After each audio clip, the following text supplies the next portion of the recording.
So today is very much a workshop, so I'll be interacting with you and putting lots of questions back to you. I want to just look at putting this discussion of e-learning into a larger context of how do we reduce corrupt behaviour. So I want to talk about putting this within the context of new technologies and the opportunities offered by new technologies. All of you are sitting there with iPads and iPhones at your disposal. And given that access that we have to new technology and our skills in using technology, then the obvious question is how can we use new technologies in the delivery of our training, especially anti-corruption training. So I want to talk about the positives and the negatives of introducing e-learning, give some examples, and then I want to conclude the workshop with the idea that organisations will engage in e-learning depending upon what I call their e-maturity. And that maturity allows them to embrace e-learning maybe more than other organisations that have got lower levels of what I call e-maturity. So I'll talk about that and I'll give you a little questionnaire on that as well.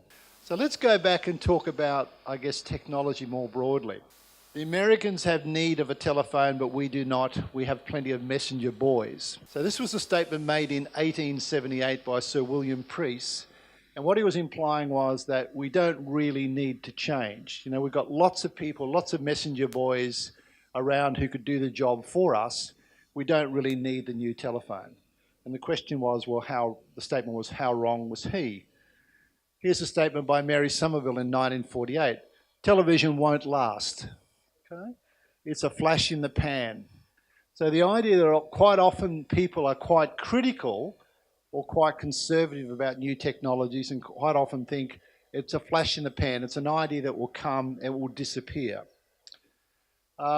If we go back even further, and we're looking here back to 1709, students today can't prepare bark to calculate their problems. They depend on Slate, which is more expensive. What will they do when they start to drop the slate and it breaks? They will be unable to write. So this is really talking about the movement from people writing on bark to writing on slate. And then as we know, they ultimately end up writing on paper. So again, another example of innovation and change over time. And then once we start writing on paper, the criticisms are there. Students today depend on paper too much. They don't know how to write without getting chalk dust all over them. What will they do when we run out of paper? So there's always someone out there who's going to be critical of any new technology that we introduce. And it wasn't that long ago that we had, in my era, 16 mil or 18 mil, these sorts of machines showing a lot of our films. Here's early computers. And I do remember these being in the laboratories of certain places where I was studying as a young man, as a young student. And now we're moving into these ideas of the iPhone, virtual games, and satellites. So there's always a new and emerging technology. Technologies continue to emerge and continue to change. So are we therefore going through a revolution? Is it an evolution or is it a revolution? And are we witnessing a digital revolution? And many people claim that we are. We're witnessing a digital revolution, and therefore new learners, or learners like us, all of us in the room, will need to develop new skills around the use of new technology. We'll need to become more digitally literate. We talk about digital literacy skills now being very important skills for our young people. And can we therefore deliver our training and education programs in new ways that better suit today's audiences? That is, audiences who are more digitally literate. They expect you to communicate with them. And the answer is yes, they do.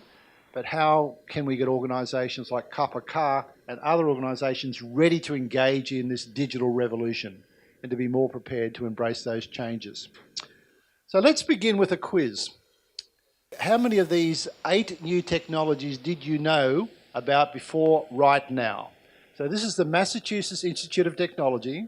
This was downloaded from the web a few weeks ago. And this is them talking about 8 brand new technologies. So these are technologies which have just emerged in the last 12 months. So if you run your eyes down that, did you know about a thing called reversing paralysis? Did you know about self-driving trucks? Who knew about self-driving trucks? Paying with your face. There are now systems where you can pay your bills just using your face as a form of identification. Practical quantum computers, another innovation, where Google, Intel, and many of these other groups, that computers are now getting to the power that and we've heard this discussion before, where the computers are able to do, can grow intelligence as you actually have them do continued work. Another technology, the 360 degrees, we all know about selfies. The 360 degree selfies is an inexpensive camera that'll make spherical images and you can actually get now a 360 selfie. Hot solar cells, gene therapy, but it's been around. It's now ways of actually solving fundamental problems around heart disease, cancer, and then reinforcement learning, which is ways in which machine learning can occur. So what this highlights is the continued pace of new technologies. Each day there is a new innovation. Many of these innovations will lead to fundamental changes in how we teach, how we learn, how we cure health and disease problems, and how we engage with our communities. And here's another one. Here's another idea, another quiz. And this one we can talk at the tables. All right, I'd like you to discuss this at the tables. Here's the first question. When you got up this morning, or when you get up in the morning, the first thing you do is A, B, C, or D? Here's the second question. You accidentally forget your smartphone and you leave it at home. What do? Do you head back home to retrieve your phone? Do you race to your laptop to post notes on Facebook and Twitter, alerting everyone that you can't talk to anyone today because you don't have your phone? Find yourself reaching for it, then remembering you don't have it, so you're going like this all day. Where is it? You can't feel it vibrating in your pocket or in your purse, and you feel strangely liberated that you actually don't have this damn thing with you all day. So again, it's highlighting how we are engaged with the technology. The technology is very much part of us. And here's some final ones. How often does your phone go dead before you get home at night? And then finally, when you find yourself with a spare 5 minutes or 10 minutes, how do you use that spare time? Do you engage in this reflection? Do you actually get involved in this spiritual reflection? No, of course you don't. You know, what spare time, you know, what's that? Check to see whether anyone else has liked you on your Facebook in the last 5 minutes. Fill in the silence with a funny YouTube video because, you know, that's what you do now. You don't have to talk to people. And take a quick walk, call a friend, knock on something off on your to-do list. That is, actually interact with someone face-to-face. So again, technology is there. We cannot avoid it, and it's a big part of our lives. So what then has been the change? What has been occurring in terms of the change? So we've gone from analog to digital, and in most countries now they are shutting down the analog delivery of television, for example. They're going from what we call tethered, which is like, think of your landline in a home, which is tethered communication, to being a lot more mobile, where you can take the communication, you can take the technology with you. Where the communication is closed, where it's just you communicating over the telephone with one person, clearly now the communication which is a lot more open and shared communication with many people. Where communication was isolated, now you can have Facebook and a whole range of ways, Twitter, ways in which you can connect with other people in a social world. Once communication was generic, that is, and now it's a lot more personalised around particular needs of people. And once it was all about consuming the technology, and now it's all about co-creation. We are co-creating the technology with other people. All right, so there's been massive change. And what has happened is that as the technology becomes critical to our lives, we're also able to personalise the communication. So we're now having communication where personal learning means ensuring that individual differences are acknowledged. So you can have self-paced learning online, where individuals can actually customise their learning and their pace of learning to suit their individual needs. It's just not at the same pace for everyone. People can go into a module online, they can go into a website and they can do the learning when they want, how they want, around their own particular needs. So the individual has now become much more important in the learning process. So if we take this technology to the next level, as an introduction about the fact that technology is critical to what we do, the future of learning will be this merging of the virtual and the real worlds. And we're seeing this already. And in particular, what we're seeing is that the technology will become even more critical to the way we operate as organisations and to the way we communicate internally and externally to our stakeholders. So KPK will become more of a technology-based organisation, much more than it currently is, as you become more mature around the use of digital technologies and much more open in your communications. So that discussion then leads on to this. How then do we engage with technology as one of the many other means that we've got in terms of our anti-corruption training? And when you did the program with Simon, what he would have highlighted is that there's a whole range of strategies available to any group or any organisation in eradicating or reducing corruption. Clearly there are economic incentives, and this is where you can actually change corrupt behaviour through ways in which you can increase quality of life, standard of living, and in many countries, including Indonesia, they've been looking at the pay levels for civil servants and raising those as one of many strategies for reducing corrupt behaviour. There's a second large set of strategies, and that's what we're focusing more upon today, around education, training and learning. That is, ways in which we can change the attitudes and values and behaviours of people. The normative, with Simon you talked about ways of changing the normative behaviour, what is expected or appropriate behaviour within a community.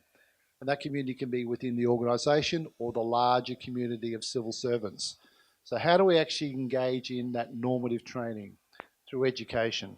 And that's where the e-learning story fits in, that I'll come back to. We can engage in reduction of corruption through cultural changes. That is, ways in which we ensure that the behaviour and attitudes of those in power are subject to codes of conduct, and that codes of conduct filters down from the top down to the lower levels. I've done a lot of work on codes of conduct in Australia for our state and our federal governments, looking at what are those codes of conduct, and in addition, do civil servants, are they aware and do they use these codes of conduct? And overall what we find in that research is that they are aware and they do use them, but the levels of awareness needs to be much, much higher. They kind of know that they are there, but they're not really using those codes of conduct at the highest level. So there's a lot of improvement still needed. So economic, educational, cultural ways of reducing corruption, and there's also organisational, political and judicial. So the organisational are ways in which you can do better auditing with organisations to detect corrupt behaviour, rotation of staff so that individuals are not long enough in a role where they can gain power and influence of engaging corrupt practices. Clearly there are political ways in which you can engage in ways of stopping corrupt behaviour, increasing transparency, monitoring the finances of political parties, a clearer definition between the judiciary and the state, and that's always a big issue in many countries. And finally, what's more called the more repressive measures, putting people in jail, locking people up, who actually engage in corrupt behaviour and putting them in jail in a very, very public way. So there's at least 6 ways in which any country, Indonesia or any other country, can engage in ways of reducing corruption. And the point is that education is only one of those 6 general strategies. So what then works in more transitional economies, if we put Indonesia within that category of world economies? What does the literature, what does studies show works more in these transitional economies? What we tend to find is that in transitional economies, that, and this is Transparency International, which you would have heard about, which is a fairly strong and well-researched body, an independent body which talks about ways in which corruption can be eradicated or reduced. They talk about there are unique challenges in what they call transitional economies. Quite often, as you can see, The bureaucracies lack many of the regulations necessary in a modern state or economy to function. There's often a lack of mechanisms around accountability. Often the legal institutions are weak or weaker, and sometimes they can be corrupt. And I'm not talking about Indonesia per se here, I'm talking about developing countries or transitional economies. And often the economic transition with its growth can subject people to corrupt practices more than in other countries. So what they did in Transparency International was did a survey, and they looked at the opinions of 257 experts from 49 countries and asked them to rate the effectiveness of 24 anti-corruption strategies. So here we have 6 broad strategies: economic, educational, cultural, organisational, political and judicial. And what they did here was to say, let's be more specific. Can you start mentioning for us what you think about the effectiveness of these 24 anti-corruption methods? And the table that follows is what they argued or what they agreed as experts were the more effective of these anti-corruption strategies. What do you think are the more effective strategies for reducing corruption? Is it economic, educational, cultural, organisational, political, judicial, or do you want to be more? So what do you think are the most, you're the experts, I'm not the expert, what do you think are the more effective ways of reducing corruption? With education being one of those. Have a discussion, got 15 minutes.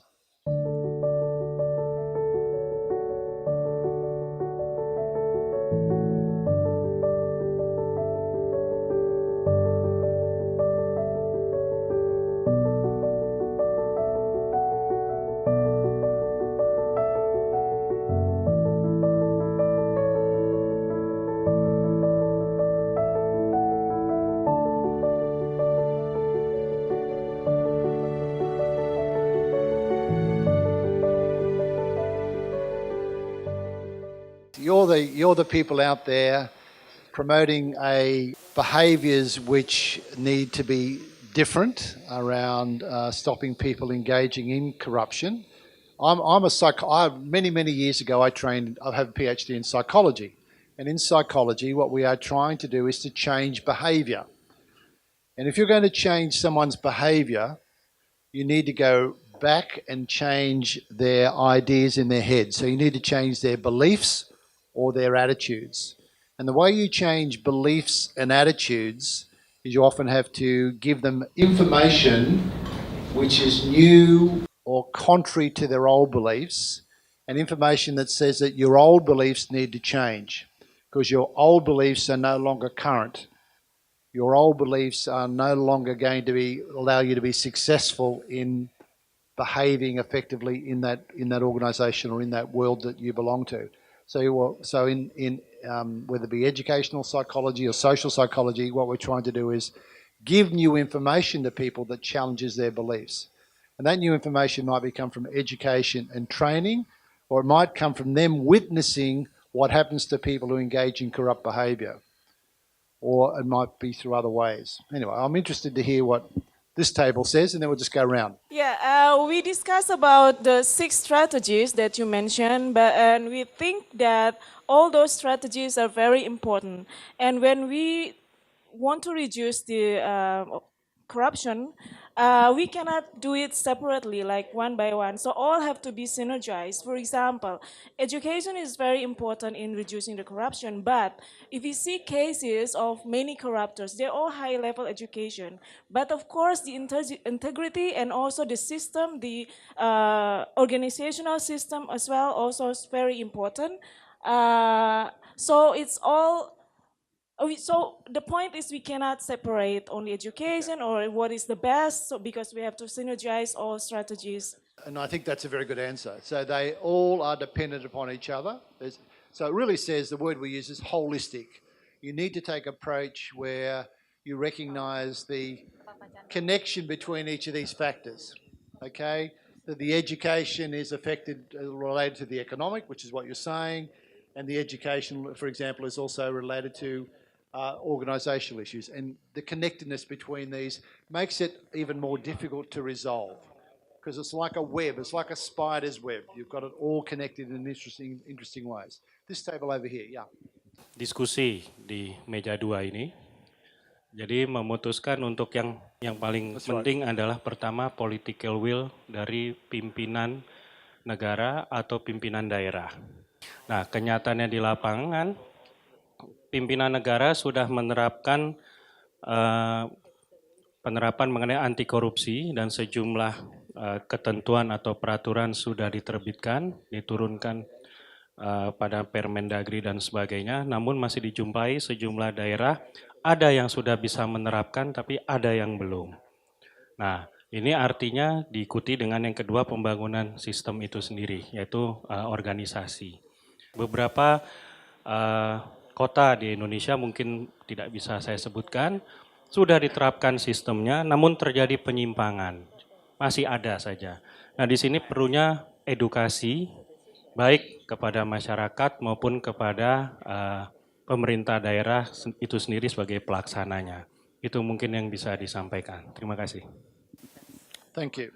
Thank you. That's a very comprehensive answer. Dari diskusi kelompok kami membahas bahwa memang belum terlihat secara spesifik strategi apa yang efektif dalam pemberantasan korupsi. Mungkin saat ini yang masih terlihat adalah dari sisi represif.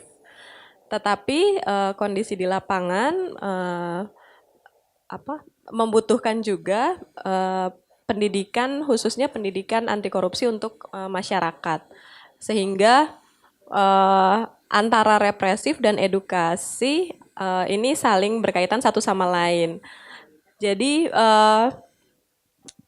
berjalan secara paralel. Jadi memang tidak melulu dengan penindakan terus kemudian selesai masalah pemberantasan korupsi, tapi juga dengan edukasi ke masyarakat bahwa pendidikan nilai-nilai anti korupsi itu diimplementasikan atau ditumbuhkan kesadaran akan integritas itu di masyarakat, sehingga diharapkan di masa mendatang korupsi bisa dicegah, penindakan ini kasusnya bisa semakin berkurang, itu seperti itu.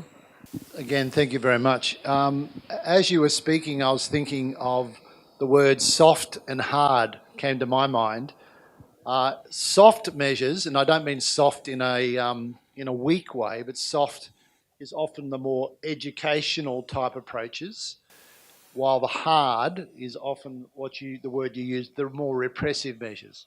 And we have to manage that relationship between soft and hard as a package of measures that you're going to use.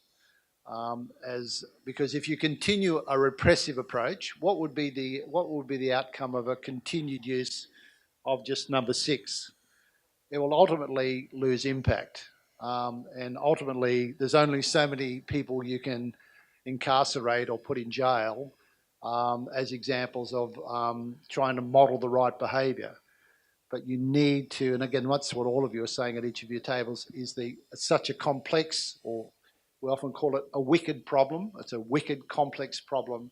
Therefore, you're needing multiple strategies connected with each other, used in a very clever way, and even used in a different time frame, where you might start with some set of strategies quite initially, like the repressive is often used first, and then you move into the educational, and then you might combine it with other strategies in the longer term. So it's quite often a different movement across strategies over time. And I'm sure if you looked at Indonesia and tracked it over the history, you would see that movement between different strategies over time. And at the moment, you are using the repressive, would you agree? But there's also clearly use of educational. I think you've used the economic early with the initial transformation strategies, and then you moved on from that. It had its impact, but that impact is kind of gone. It's only so much you can do around salaries and wages. And I'll come on to that in a moment. We have this table here, 3 wise men. Tadi kami diskusi singkat bahwa strategi itu harus selalu dihubungkan dengan kultur. Mungkin kultur Asia, Indonesia berbeda dengan kultur Eropa, Barat ya. Kalau konteks Indonesia, kami melihat bahwa saat ini karena levelnya masih di negara berkembang, yang paling efektif adalah represif, hard. baru nanti pada level tertentu, setelah levelnya agak sedikit meningkat, baru masuk ke pendidikan, edukasi, dan kultur, pendekatan kultur ya. Jadi kami melihat itu kita tidak boleh mengatakan mana yang paling efektif. Itu tergantung bagaimana kondisi negara tersebut. Nah, pemikiran kami saat ini Indonesia itu masih represif. Sampai dengan mungkin 5-10 tahun ke depan. Baru 10 tahun ke depan kemudian, setelah ekonomi berkembang dan segala macam, baru kita masuk ke area yang bersifat pendidikan. Nah, kalau kita buat misalnya secara proporsional, untuk Indonesia mungkin 70 adalah penindakan dan 30 adalah pencegahan. Demikian, terima kasih. And what we've got here are the same. They've got the strategies under economic, educational, public culture, organisational, political, and repressive. So the same 6 that we've spoken about, but the word I might use is unpacking them into more specific actions that you can take. And also they looked at how effective do they think these strategies are in high-income countries versus more developing countries. So it's a very interesting table when you look at it that way. So if we look at it around, let's focus upon the lower income countries, you can see if we go down to repressive, which is what we're just talking about, 70-30, you can see the repressive getting scores in the about 72 to about 87% of the experts say repressive works, and in particular they're talking about creating independent institutions, combating organised crime as a major strategy. Where I live in Brisbane in Queensland, we had the CCC, which I think you visited when you came to Brisbane, and I've done a lot of work for them as well. And they're also mentioning there ways in which you have very severe penal sanctions. That is, you actually put people in jail. It's interesting here, they put a lot of focus again in developing countries on the political, the ways in which you make party finances of the political parties more transparent. You example given by management at the top, so you get role models at the top who engage in appropriate behaviour, but also punish those who do not engage in appropriate behaviour. And about 88% you get more commitment, saying you will change corruption in a developing country if you get the commitment of the politicians. And then if we look at where our focus is more on today around the educational campaigns, and they say there are 4, information campaigns, more public exposure, changing family attitudes in the population and influencing the attitude of public servants, they're saying in particular that these 3 are probably more important.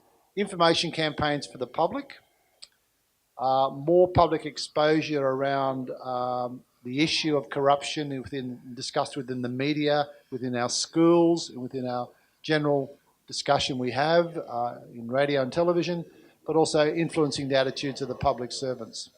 So you can see a whole range here. The highest scoring is probably there around organisational changes where you actually have more internal control and supervision, more audit, more supervisory training, as to what the experts say works. So if we look at that list, really they're saying get better internal control and supervision, improve your selection of who becomes a public sector employee. If we look at the 90s, more transparent party finances, and they seem to be the major ones in the 90s. You can see big differences here between developed countries and developing, where in developed countries they're saying putting attention into the family attitudes, around the attitudes of children and schooling, and is less important because you've already got that mindset. You've already got that internal moral code developed in our children and in our young adults about what is right, what is correct and incorrect behaviour. This table here were talking to me about the fact that maybe in Indonesia the education system is not developing or instilling in the children that moral code. That surprises me a bit to hear that. But definitely in more developed countries, that moral code about what is right and what is wrong, what is appropriate and inappropriate behaviour is strongly socialised in our children. Therefore, it's less important in a developed country than in a developing country. So if we look at Australia, for example, and how we might reduce corruption in Australia, and look at that list, it would argue that you need to have public exposure and discussion, influence the attitudes of public servants. So a lot of attention has gone into codes of conduct and training of our public servants in Australia around ethical behaviour. A lot of audit. There's a heavy audit often by organisations like our CCC. Will go and do audits of organisations unannounced, and they'll arrive in your ministry and go through all your accounts and interview people, and they'll have a combination of lawyers and police when they come in and do the internal reviews. And again, a lot of controlling has been put in place in Australia around political parties and financing, but we are far from ideal. Even in the last month in Australia, there's been a lot of discussion around party finances and a lack of transparency about where that money is coming from. So we've just had some major reviews into Australia, into our local government councils. Where do they get their money from? And it is very, very complex. And clearly there is not so much corrupt behaviour, but a lack of transparency, where people are claiming they are independent politicians, but when you look at where the money is coming from to finance their political campaign, it's clearly coming from political parties. So they are not independent. They are actually linked to a political party. So there's a lack of transparency.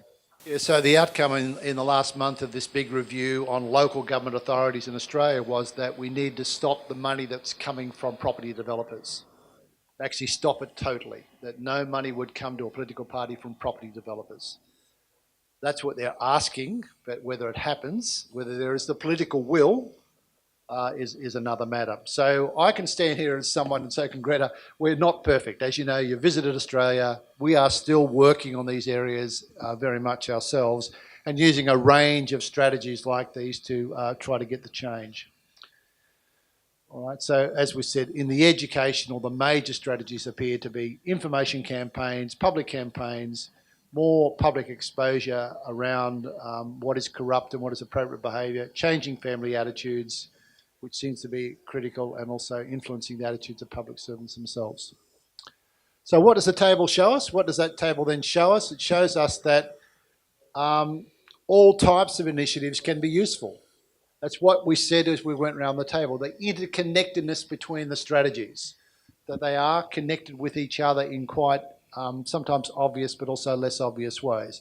That you cannot afford maybe just to use the repressive. You've got to use the repressive with a whole range of cultural, organisational and other sorts of strategies. You need to have a bundle, a range of strategies that you're employing.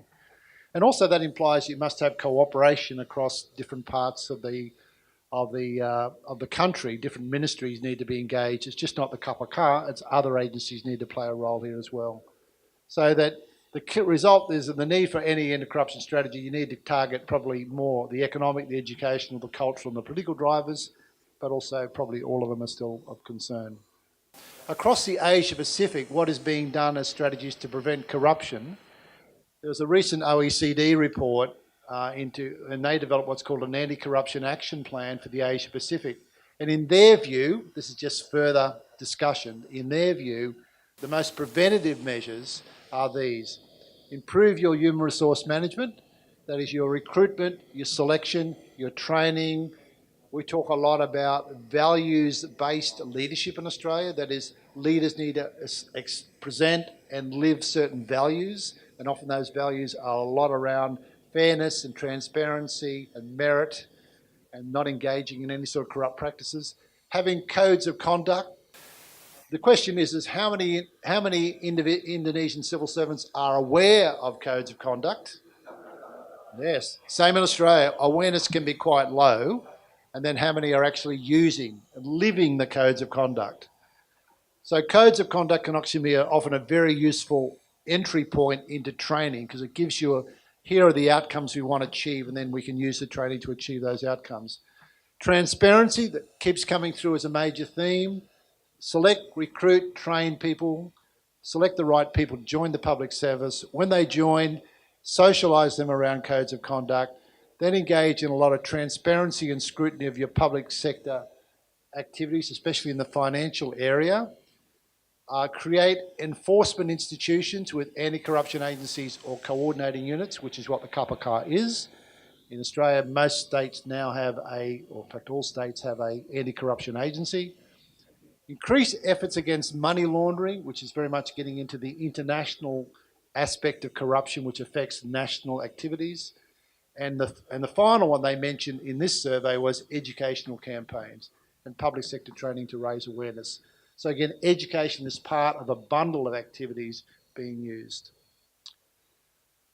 And if I go to your website and look at what you say on your website and other material that I found leading up to today in terms of preventive measures, you talk about audits, you talk about reviews, you talk about anti-corruption education programs at all levels of education, and about social programs, campaigns for the public, and studies and management systems of all state and government agencies with a view of making improvements to reduce the potential for corruption.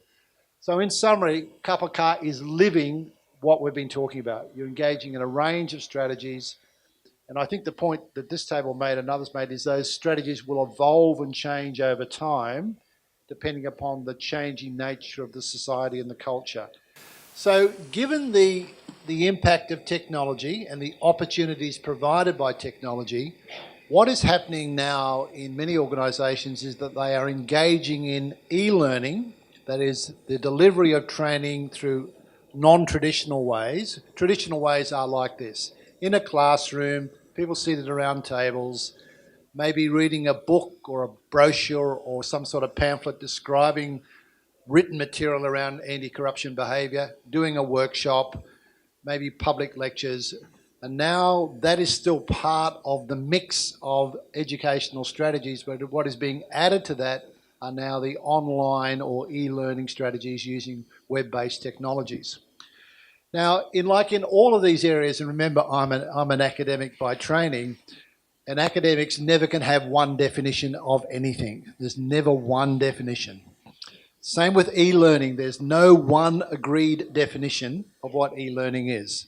And if you run your eyes over these three, really what we're talking about is the delivery of learning and training by electronic means. And e-learning involves the use of a computer or an electronic device. It could be a mobile phone these days or an iPad, or you sitting in front of a computer in some way to provide training, educational or learning material. So rather than having a book, hard copy papers or a brochure, you're now at its minimum looking at a book or a brochure online. And that's still one form of e-learning, where they've merely taken the book or the material and put it up on the web. And they will call that e-learning, but it's not really interactive e-learning. It's the most basic of e-learning. E-learning, in another definition, is commonly referred to as the intentional use of a networked information and communications technology in teaching and learning. So what this definition gets at is that e-learning opens up the opportunity for moving away from one-on-one to more collaborative or group learning. So where you are does not matter. And finally, e-learning is learning that is delivered, enabled or mediated using electronic technology for the explicit purpose of training in organisations. And you can see similarities clearly across these definitions.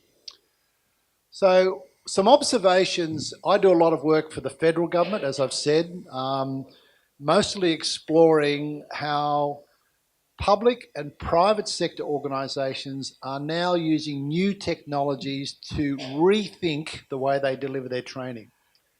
Private sector companies are very interested in using e-learning because it saves them money. They are very focused upon production, upon having their workers continue to be at the workplace, doing their job. They do not want their workers away from the workplace. They want them there producing products and services. So they're very interested in how e-learning might save them money, because the workers don't have to leave the workplace. They can do their training in the workplace as they do their work, or they can do the training in what we call blended way, blended learning, where you do some work online and then you do some work face-to-face. So often the face-to-face is like stage 2. Stage 1 is where you do a lot of the preparation for the learning online, and many of us know what this is all about. You've done it in your own programs. and then you do the face-to-face where you become part of a larger community having that discussion. So in the work I do with the government, these are, I guess, some reflections from some of my own observations. E-learning very much has got a broad set of applications and processes which include a whole range of things. Web-based learning, computer-based learning, virtual classrooms, digital platforms. You're seeing a lot of a mix of technologies. You can see it delivered through a whole range of different channels, through internet, intranets, satellites, interactive TV. As I said, the definition of e-learning is not, there's no single agreed upon definition. It depends upon the organisation that you belong to or talk to. But overall, it's ways of electronic means of delivering communication, education and training.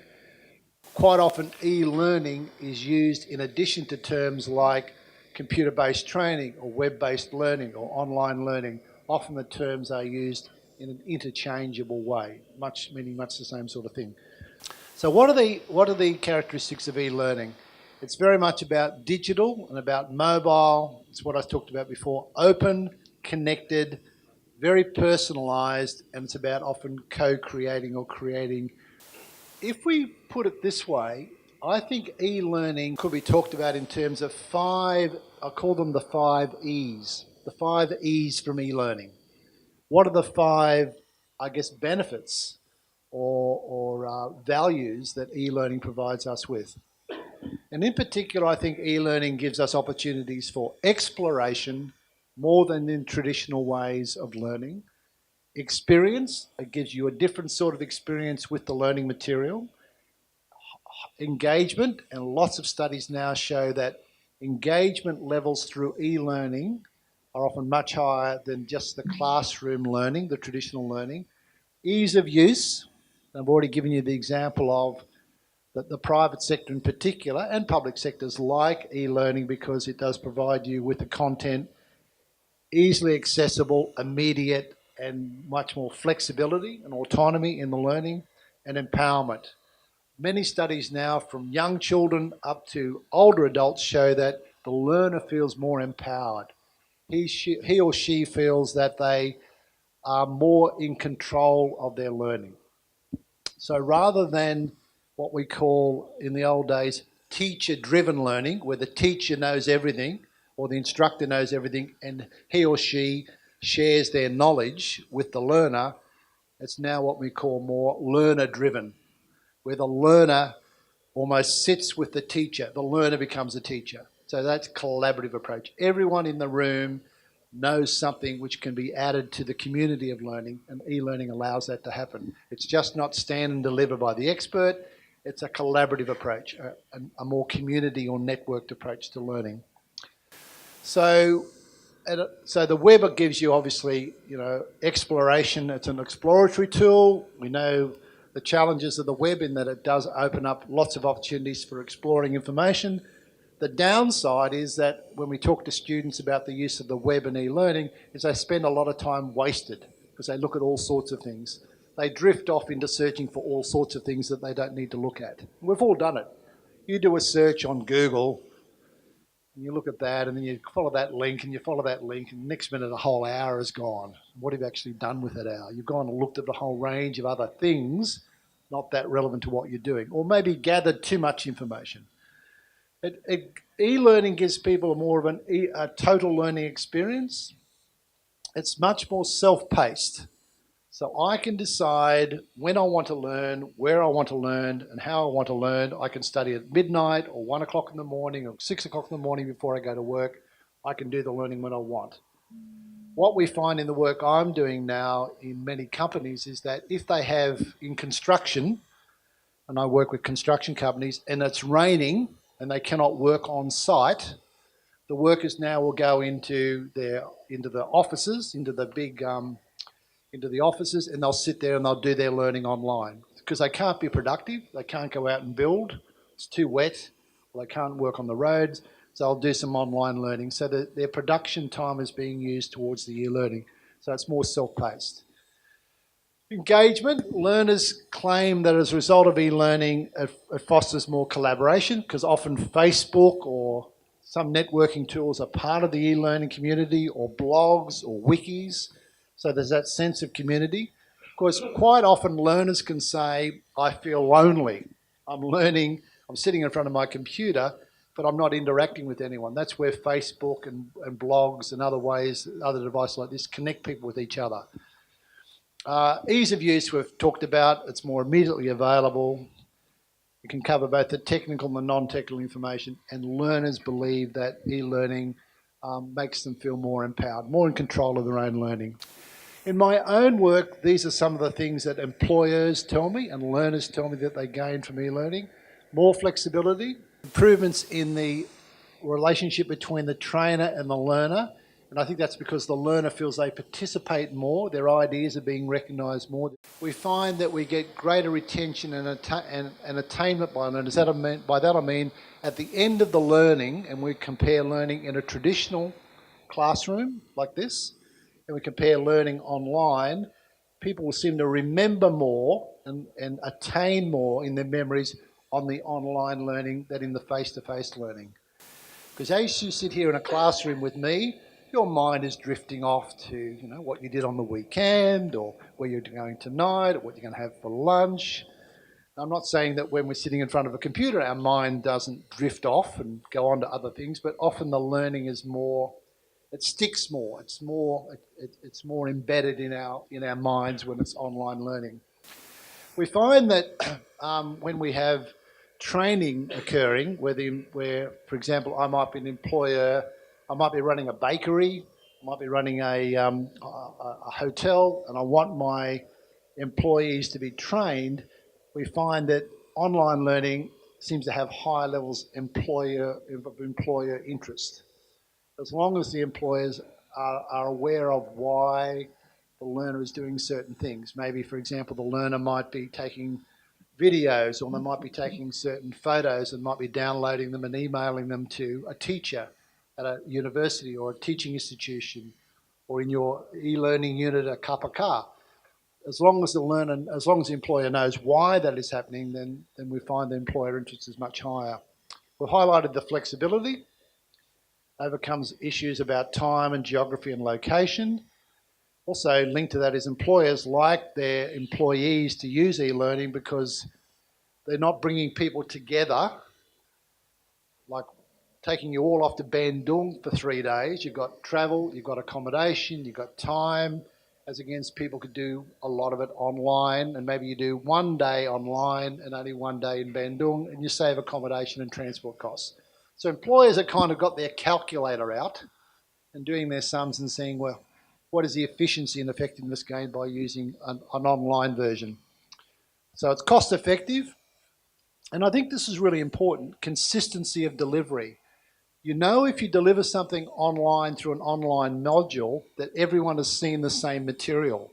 Everyone has seen the same questions. Everyone has done the same exercises online. So not only is it customized around the needs of a particular organisation, but also it can be standardised. And when I talk to private sector organisations that have employees across all parts of the world and all parts of Australia, this is something that's really important to them, that everyone has gained the same training. A good example in our country is occupational health and safety, OH&S. I'm sure it's the same in Indonesia. That is, you must have workers knowledgeable about appropriate occupational health and safety procedures and rules. So if you have an online program, and people might be in a whole range of different cities, you know they've got the same modules. And if you've done that training yourself, you know quite often you have to do the module, then you must do a quiz or test, and you must pass the test at a certain level. Like I had to do 2 weeks ago, the fire safety test at my university. And I had 25 questions that were based upon me having read and gone through a lot of interactive modules on e-learning about fire safety, whether you wear a red hat or white hat, or what foam extinguisher you use, and where do you evacuate to, and who's got authority and who doesn't have authority. And unless you pass the quiz, you have to do the module again and again and again, which is quite embarrassing. But at least it's an embarrassment that's only between you and your computer. No one usually knows. So when I talk to organisations around e-learning, there's lots of, I guess, personal examples they give me about what they think really helps. They think e-learning in particular is very well aligned or keeps pace with the fact that many of our employees today are very mobile. They're moving between locations, between cities, even between countries. So e-learning allows you to manage that. Quite often with training, it's just not training, it is also training, then retraining. So every 6 months or every year, you might have to train further or even refresh your training. So e-learning gives you that flexibility, not only training initially, but doing added modules where you extend the training or giving information updates. Overcomes issues of time, as I said, time and location. And many companies that I've worked with develop an e-learning policy that encourages and gives every employee a chance to develop and learn in both employer and employee's time. So you're not going to have e-learning becoming a part of your culture and part of the way in which you do things unless you have a policy statement that talks about how e-learning should be used and how employees have time to engage in e-learning online. So, you know, people will not engage in e-learning if they feel the policy is unclear about me being able to access it or use it or use it for my own particular needs. So, like any new approach, there's going to be challenges. There are things in the system or in the environment that make e-learning sometimes quite difficult. Sometimes, you know, all of us have used new technology. How many of us have just had our iPhone system just upgraded yet again, and you've had to learn the new upgraded on your iPhone, or when you've had a change of software in Microsoft Word, and you have to learn the next version of Word. So we all know what it's like to have a mastery of a technology that almost overnight, you're no longer the master, you're now the slave, and you've got to relearn the whole, not relearn the whole thing, but you have to go back and pick up the latest technology. So there's always a fact of learning and additional learning that needs to occur with new technology. We find that with e-learning in particular, that the learners can become very annoyed by systems that no longer work effectively or efficiently for them. So they go into their browser or they go into their Wi-Fi and it doesn't work. Or they try to download and there's no connection. So this frustrates learners and can become a big negative if that happens too much. Lack of money to purchase equipment. All organisations, whether they be big or small, have got budgets, and you've only got a certain amount of money you can allocate to new technologies. So often there are limits where the technology often is well ahead of the actual hardware that you have to deliver those technology. So you've often got to have big developments or big investments in your hardware to allow you to use the new software packages which are arriving. It takes a lot of effort and strategy and planning. It's just not something that happens. So you've actually got to think strategically how our e-learning might be part of a larger e-government approach that you're engaging within your agency. You've got to have practices and procedures around how you actually manage this. For example, working at a university, if we have students do examinations online or assessment online, how do I know that work has been done by that student? Okay, authenticity. How do I know that this student or that student or that student actually delivered and wrote that assignment and sent it in online? They could have just employed someone, their mother, their father, a best friend. We have problems in universities now with plagiarism where students will pay money to other students to write the work. So actually, how do you actually check that? And there are ways in which organisations now do that, either through eye scanning, thumbprints, and a whole range of new technologies which can be added in to check that that work is being done by that student. There are negative attitudes amongst learners, teachers, and employers. There's always resistance to change because e-learning is innovation, and innovation, like any change, can have resistance to change. Trying to change mindsets. There's always going to be people that say this is too hard and what's wrong with the old ways of doing things? Security, authenticity and plagiarism, which I've already mentioned.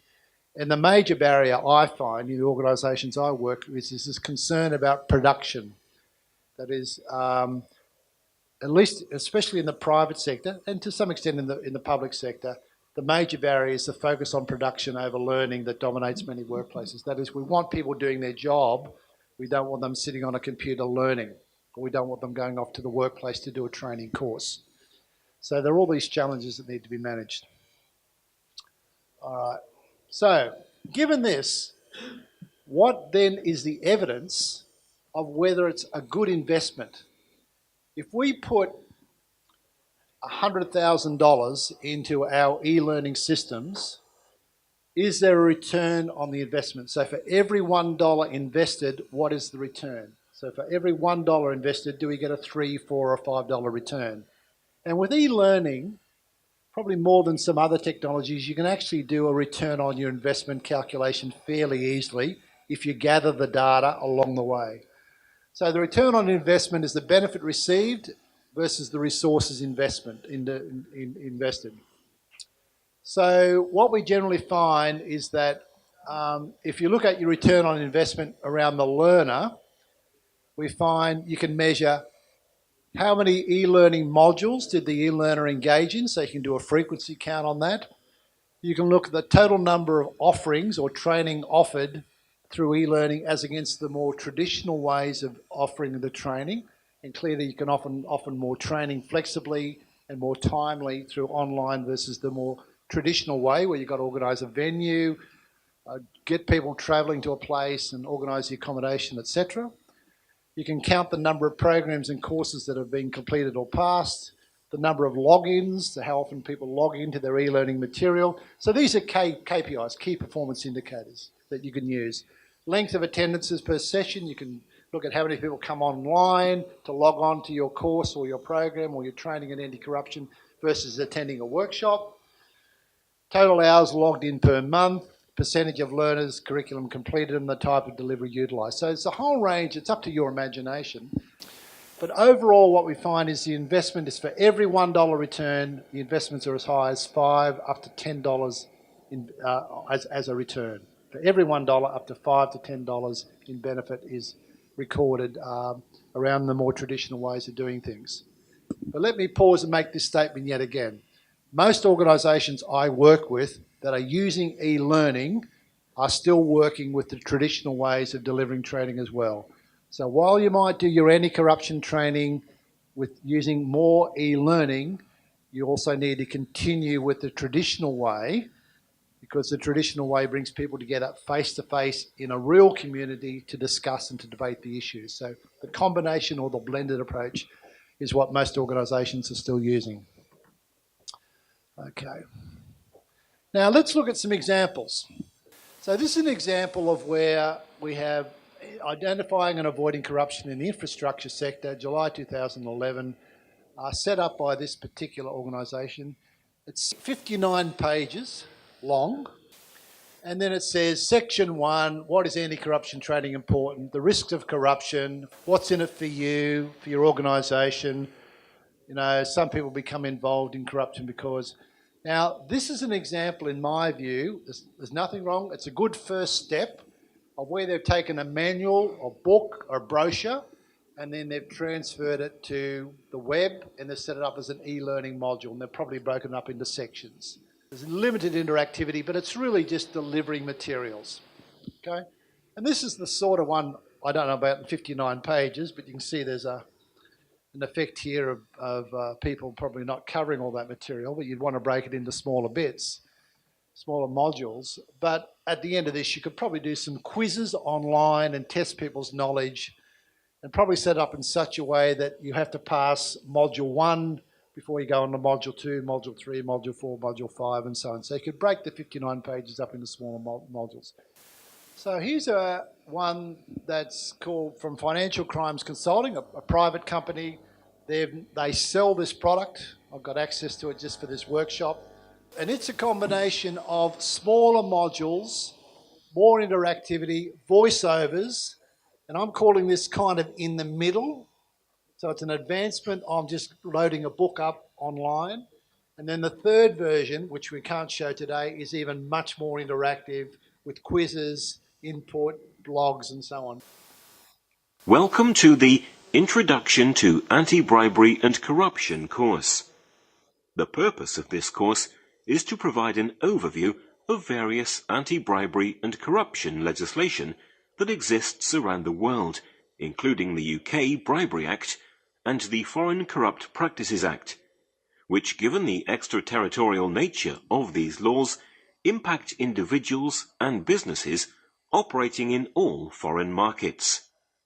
The contents of this course includes learning objectives, an overview of corruption and bribery, anti-bribery and corruption requirements, identifying and preventing bribery and corruption, case studies, red flags, industry best practice, and a learning assessment. You can see how you have a menu. The existence of corruption in the public and private sector is more common than most people would expect, and has resulted in the introduction of extraterritorial legislation, such as the UK Bribery Act 2010, aimed at stopping this practice by making corrupt practices illegal offences. The damage caused by corruption, particularly in the developing world, is also becoming more widely understood, with governments acting collaboratively to eliminate corruption in the public and private sectors. The consequences of an individual or a company being involved in corruption. So we had the traditional version, which was the 59 pages loaded up from maybe a book. We then have one with voiceovers and quizzes and mini modules, and you can jump around and be flexible and go forward and back. And then we have the third one, which was United Nations DP, which has a much more advanced interactive version. But if you search on the web, there's many examples of these anti-corruption type modules. What I want to explore with you now then is, if we look at what's happening with e-learning and where we are at, and I've just got like the final 25, 30 minutes with you, we're finding that e-learning is at its most effective, and this is my research and the research of many others as well. E-learning is at its most effective when facilitated by experienced practitioners with the right attitudes about this mode of delivery. You need to choose better performing teachers, that is instructors, in this new student-focused environment who are strong communicators and who are confident and enthusiastic about the use of e-learning. Offer blended e-learning programs where you mix the online and the face-to-face. So if you ask me, based upon probably 10 years now of investigating this area, as part of work I do on change management and innovation, then to me it's traditional and less traditional combined together in a blended approach with the right instructors who know their material and who also have worked with the right technology people in setting up the material in such a way that it's very flexible, highly interactive and collaborative, and allows people to learn as a group. So you can see others contributing through wikis and blogs, and we have lots of tests and lots of quizzes as well, and you link into visual material, audio-visual material at the same time. So what then allows an organisation to move into e-learning and to sustain e-learning? And this is where I want to explore this with you with KPK. What then would allow this organisation to go to the next step in pursuing e-learning? And in the work I've done and others have done, we really talk about 7 strategies, or we call them the ripples. That is, ripples like putting the pebble in the water and getting the ripple effect that actually keep e-learning going once you get it started. Firstly, you need to have the right resources. That is, you need to invest, you need to allocate a budget and other resources for e-learning so that it lives beyond the initial seed funding. Quite often, e-learning in organisations is set up as an initiative, a new idea, a new project, and it begins with a lot of enthusiasm, and within 6 months, it's gone. It's had its impact, but it's never really continued. So you need to, as an organisation, allocate the right budget to e-learning and think strategically about its use. That's firstly. Secondly, you need to have the right infrastructure in place. If you really want e-learning to prosper and to spread across the organisation as a way of training either internally or training to outside organisations, you need to have hardware and software, and you need to have a very robust network. that actually won't break down and will deliver in a consistent way, because learners get frustrated if they have to go in and look at a module and it's not available and they can't connect.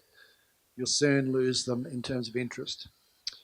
You need to have people who have got a shared understanding and decision making about the why and the how of e-learning. So this is about leadership support, about individuals at the senior levels understanding why we need to bring e-learning into the organisation as a valuable tool, and how strategically it's part of where we are going as an organisation in our relationship with other government departments and also with our broader community. You need to have policies that support the use of e-learning in the workplace and give workers a clear understanding of when and how they can use e-learning to support their training. And human resource management people can actually help with that as well. Learning, the use of technology enhances the achievement of training goals, but you actually have to teach people about the use of the new technology. So you need to have training associated with the e-learning so people can feel confident and have some mastery about engaging with the e-learning. If you're going to invest in any new technology, you need to have monitoring and evaluation. So you need to do continuous assessment of e-learning outcomes, and do they lead to the improvements you would hope for? As in any new initiative, you need to do an M&E, a monitoring and evaluation, or an impact assessment. And finally, you need to have the right support around the learner, around the person who is engaging in the e-learning. Committed leadership, a teacher or an instructor or someone in your e-learning unit or in your training delivery that actually is there with the time to support and give advice and share their expertise with the learner. And you need to have that technical expertise, like we had this morning. People can come into the room and solve the technical problems when the e-learning breaks down or the technology fails you. So, and that's just another set of findings from some of the work I've done. I find in organisations that are now using e-learning at the highest levels, and I call these organisations with high levels of e-maturity, e-learning maturity, they engage in these practices. They've got a clear strategy which underpins how they use e-learning. So they actually have an e-learning strategy for the organisation. They have senior leadership support. They've got the right resourcing. They've got local champions, local e-learning champions who have used e-learning and share their knowledge and support with other people in the organisation. They have the right technology. They have people supports through IT support, and they make the business case. So they continue to sell to the senior executives in the organisation how each dollar we invest in e-learning is saving us this money in time and resources compared to the traditional ways of delivering our training or our anti-corruption training. Is that making sense? So this is what we find from my research and the research from many others. So let's get into this. I'm going to say to you that most organisations are on a continuum in terms of their e-maturity, from novice to sporadic user to developing user to established user to embedded user to innovator. And this is a little measure that I've developed. So this is the Victor Callan KPK e-maturity survey. And let me read the beginning. Okay? How much do you agree with the following statements? Rate each statement from 1 strongly disagree to 7 strongly agree, with 4 being neither agree or disagree. Circle 1 number for each of the 8 statements that follow. So we're just doing this as a preliminary way. The longer quiz goes on for about 50 items. We're just going to do 8 items, circle a number from 1 to 7. Your personal views around KPK, Kappa Ka, and its level of e-maturity if we are going to introduce e-learning into the organisation in a larger way. Have a go at that.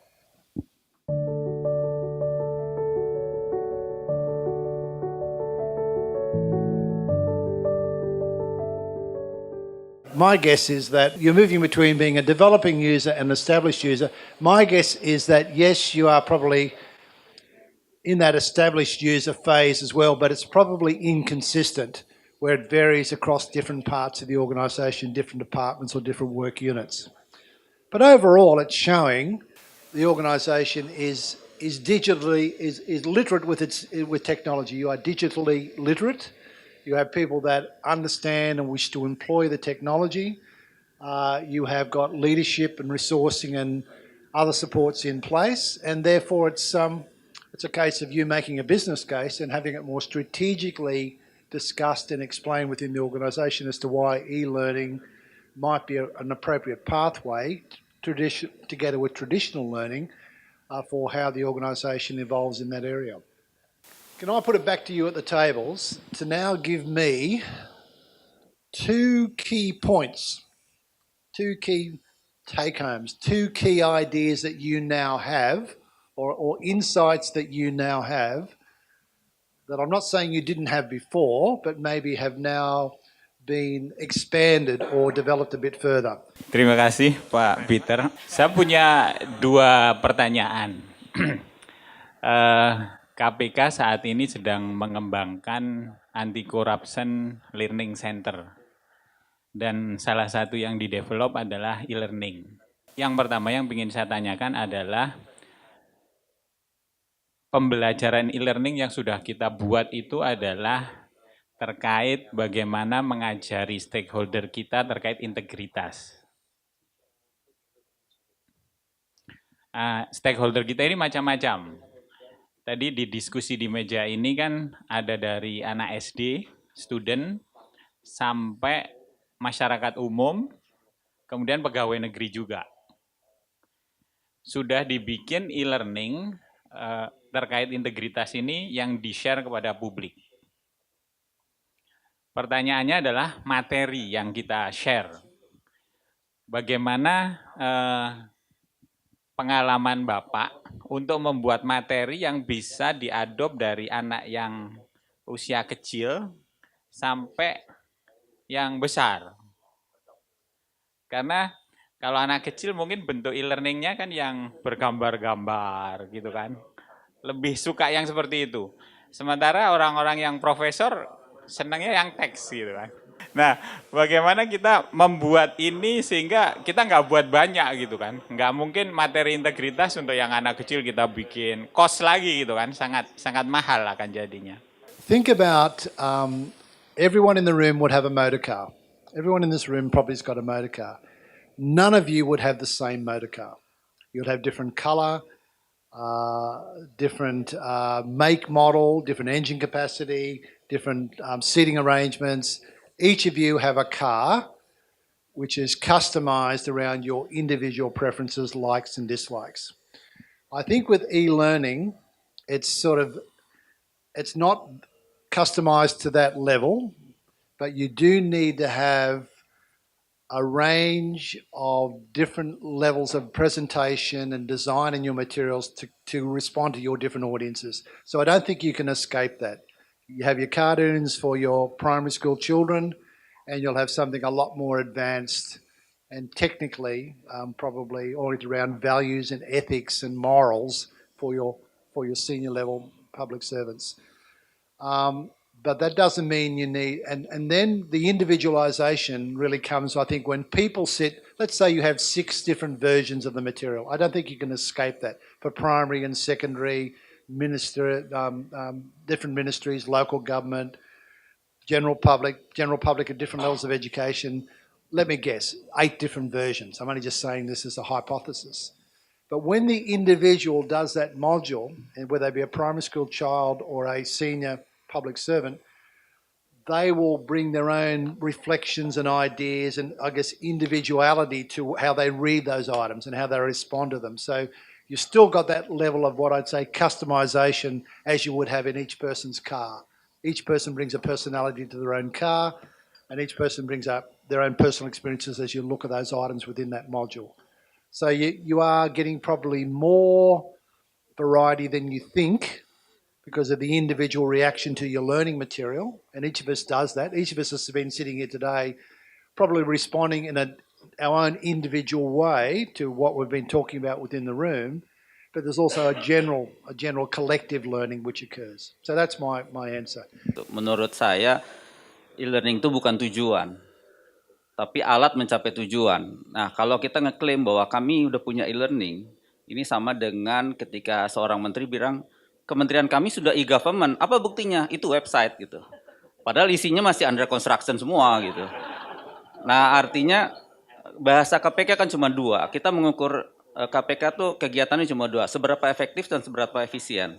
Kalau dua ini belum nilainya masih so-so, artinya kita bahasa saya stop claim bahwa kami telah melakukan itu. Nah, artinya kalau saya ngelihat sampai sekarang bahasa e-learning ini belum disepakati bersama. Tadi kan Profesor sudah menyatakan bahwa ada return on investment yang harus kita ukur gitu. Nah, sampai sekarang kita belum pernah mengukur itu. Artinya gini, kalau saya sih ingin tadi misalnya teman katakan kita sepakat dulu tujuan kita dengan e-learningnya apa. Kalau kita sudah menyatakan bahwa ada alat ukur yang jelas, baru kita menyatakan oke, ini loh blueprint akan kita capai. Karena pertanyaan sebenarnya simpel. Kita ingin membuat e-learning ini sebagai engine bersama atau seperti tadi katakan SCLC, kita hanya ngurus untuk SCLC aja, atau ternyata juga untuk internal pun kita harus melakukan hal yang sama, jadi equal treatment. Karena kalau dari sisi teknologi, tadi Prof mengatakan, itu sebenarnya buat KPK, kalau saya ngelihat nggak ada masalah, walaupun engine-nya itu antara learning management system dengan di IT ada content management system sih, saya pikir bisa kita merge jadi satu di IT-nya. Jadi kalau sisi IT, kalau menurut saya sih nggak ada masalah. Cuman jadi masalah apa yang akan kita deliver dan seberapa efektif itu akan deliver, itu yang mungkin harus disepakati bersama. Maybe that's the point, Professor. Kenapa tadi saya bilang KPK sudah mulai masuk ke e-learning? Itu karena teman-teman di Kianmas yang mempunyai tupoksi untuk sosialisasi ke seluruh masyarakat, itu bikin sosialisasi itu ada di website. Kemudian di sana ternyata yang ikut partisipasi di pelatihan itu sedikit. Tidak sesuai ekspektasi. Jadi pinginnya kan seluruh orang Indonesia akses itu gitu kan. Tapi ternyata yang akses sedikit banget gitu. Nah ini ada nggak sih cara-cara supaya menaikkan partisipasi itu gitu Prof? E-maturity is more likely to be higher in large public sector organisations because they have this in place. They've got good technology, they've got good IT and people supports, they've got the local champions, and they've got the senior leadership support. So you find that those organisations and those communities are more likely to engage in e-learning as a tool for increasing their knowledge of what is appropriate and inappropriate behaviour.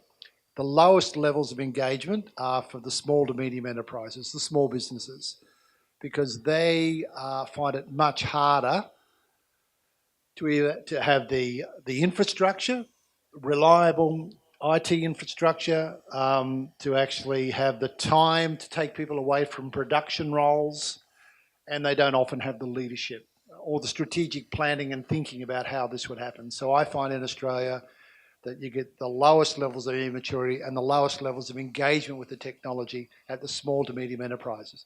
Look at Indonesia. What is your dominant business? It is the small to medium enterprise. Is that agreeable? It's not the large organisations like yourselves. So the majority of your audience are probably the audience that's going to be probably the most difficult to engage with because of where people work and how they are acculturated or socialised to spend their time on production, not on learning. I don't know the quick answer to this. I think what I'd be looking for are case studies, because businessmen and businesswomen are always won over by the business case. If you can show them that by encouraging their staff or enlisting their staff to engage in e-learning, whether it be on the KPK website or other websites, that it's actually going to save them money and save them time and get production efficiency, then they're going to get on board. You've got to show them the dollars. You've got to show them how it's going to save money, save time, boost production. Then it's that case. The business case is what you're going to win. Appealing to values and morals and, the greater community is not going to work. It's all got to be specific and at that. So I think each type of business that you aim at, you're going to have a different promotional or marketing campaign. Public sector organisations, you can push it around values and ethical behaviour, the greater good, the community, Indonesia is a great country. You can sell it on that. But for the local small businessmen and women, it's going to have to be on production, savings, dollars in your hand. And I think that's where you're going to have to go. Yeah. Jadi kalau poin tadi, kenapa minat orang lemah, kalau menurut saya tidak ada what's in it for me-nya gitu. Kalau orang nggak punya, ngapain saya harus masuk e-learning, itu sampai kapanpun nggak masuk. Nah, kemarin ada ide kita gini, di semua KL kan sekarang ada pengukuran integritas atau apapun gitu. Bisa aja kita wajibkan kalau dia tidak lulus materi e-learning dari KPK, itu dia tidak bisa naik pangkat misalnya. Itu pasti masuk semua ke website KPK gitu loh. Ke websitenya ACLC maksud saya. Jadi selama itu nggak diwajibkan, saya yakin nggak ada nggak ada kewajiban orang untuk masuk ke situ. Nah itu juga yang makanya menurut saya hal-hal seperti ini yang harus kalau istilah profesor tadi harus ada strategi apa yang harus diterapkan oleh KPK agar e-learning ini bisa jalan. Yeah. And I agree with that. You've got to put on the incentives. You know, what are the incentives? Because behaviour that is rewarded is behaviour that will be repeated. And once you repeat the behaviour, it becomes a habit. And once it becomes a habit, it often changes one's mindset as well. So can we just conclude the workshop with a quick, in the table, two ideas in 2 minutes from the workshop that we're going to share with each other, and then we'll conclude. So let's start with this table because I have the microphone, then this table, and you'll be the last table. And it's a couple of quick ideas in English or Bahasa, reflections, ideas, learnings that we can present to the group. First is the important thing is about how to make an engagement to the audience for the e-learnings, because we need to make a wow effect in the beginning, so they not just left after the first page of the e-learning and what is that? We have to maintain the wow effect. That's the first one. The second one, we have to develop the needs about the e-learning itself. Because if we compare to the, let's say, UQ, IELTS, EDX is quite demanding because people need it. It's free and people want to get the easy one to learn something. But that's the challenging one for us. Because if we give a free one, people not feel like, I don't need it. It's just free things and we don't have to involve more. So I think it's for KPK, they need for maintain the needs. So they, just like Pak Zil said, maybe we need like a certificate for them that that it will be needs for their promotion maybe, kind of like that. Okay, good. In my organisation at the University of Queensland, unless you do certain e-learning modules online, you can't complete your performance review. So you must complete fire safety, occupational health and safety. If you are a supervisor of PhD students, you must complete PhD supervisor experience training online. Unless you've done those, then your performance review cannot be signed off for the year. Therefore, you don't get an increment, and you might not. And you're not. If you don't get a performance review, you can't apply for promotion. So you can see how you connect these things together. Baik, dari pembahasan kami itu adalah pertama perlu adanya kebijakan di organisasi yang mendorong efektivitas dilakukannya e-learning agar semua orang mau mengaksesnya. Nah, kalau sekarang yang ada itu adalah pagi ini berita adalah mengatakan KPK mengusulkan agar elektronik LHKPN dimasukkan dalam tatip DPRD dan sudah mendapat sambutan yang cukup baik, yaitu DPRD Jawa Tengah akan menerapkan LHKPN. Meskipun dalam materi LHKPN juga ada unsur e-learningnya, tapi kan bukan e-learning yang dalam pembahasan kita, tapi itu adalah langkah awal untuk ditindaklanjuti. Itu aja. Terima kasih. That KPK is established user of the e-learning. So I think the first point is to develop the culture of e-learning, maybe more support, more trainings, maybe trainings for all employees of KPK as mandatory. For example, small things, for example, like during the signing, this is just an example, during the signing of employee contract, for example, you need to take the e-learning about the code of conduct, for example, as an example. So I think also the develop the e-culture, the culture for e-learning also for internal, but also for outreach. Outreach meaning in conducting or implement all the programs of KPK. I think all trainings, etc. For example, the local government or national government partners, they can sort of include the e-learning for many KPK materials, for example. Thank you very much.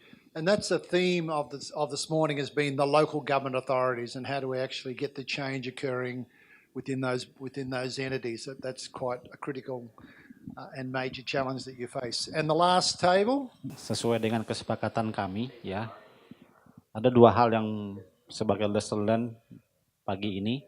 Yang pertama adalah KPK harus mendefinisikan apa e-learning buat KPK.